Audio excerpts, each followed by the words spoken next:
అంటే నేను అడిగాను ఇది డీటెయిల్స్ తెలుసుకోవడం మన జనాలు ఈ ప్రాంతానికి చరిత్రను తెలిసి ఒక్కరే మనిషి ఉన్నారని నాకు కూడా చెప్పారు. కానీ అది కానీ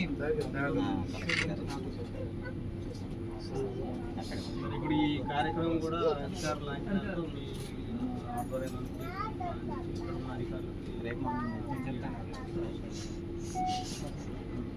దాని గురించి ఇప్పుడు మిగతా అన్ని హామీలు ఉన్నాయి.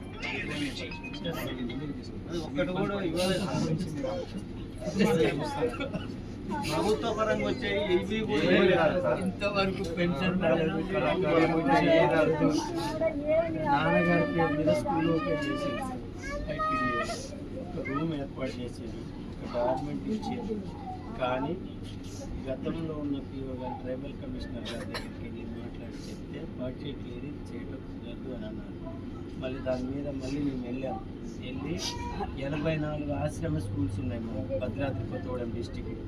వీటిని డివైడ్ చేసి 42 డివైడ్ చేసి ఫర్ ఒక 1 మంత్ ఈ 42 స్కూల్స్కి చెప్పడానికి వెళ్దాం.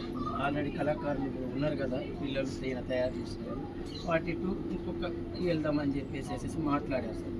మాట్లాడితే సరే ఇది చేసినందుకు నేను సూపర్ డ్యాన్సర్గా ప్రమోట్ చేస్తానని గౌతమ్ పోట్లు గారు ఆల్రెడీ నాన్నగారు ప్రమోట్ చేసి అధికారికంగా నియామక పత్రం ఇచ్చారు, లెటర్ ఇచ్చారు. ఇచ్చిన తర్వాత దీని ద్వారా నీకు ఒక 20,000 పర్ పేమెంట్ వస్తుంది మంత్లీ అని చెప్పారు. ఆ స్కూల్ ఓపెనింగ్ చేద్దాం sir. It is not a traditional. ఇప్పుడు యంగ్ పిల్లలు చూస్తారా చూడరా అని చెప్పేసి చెప్పారు సార్. చెప్తలే పోయిన పిఓ గారు అయితే నేను అన్నా సార్ దీన్ని అంత తేలిక తీసేయకండి, central president of India award ఇచ్చిందే, దాన్ని అడ్డగోలు తీసేది సార్. మీది ఏదైనా ఉంటే చెప్పండి, నేను ట్రైబల్ మినిస్టర్తో కానీ లేకపోతే కమిషనర్ గారితో మాట్లాడుతున్నట్టు బడ్జెట్ లేదు నేనేం చేయాలి అని చెప్పారు. ఆ స్కూల్ కనుక మళ్ళీ రీఓపెన్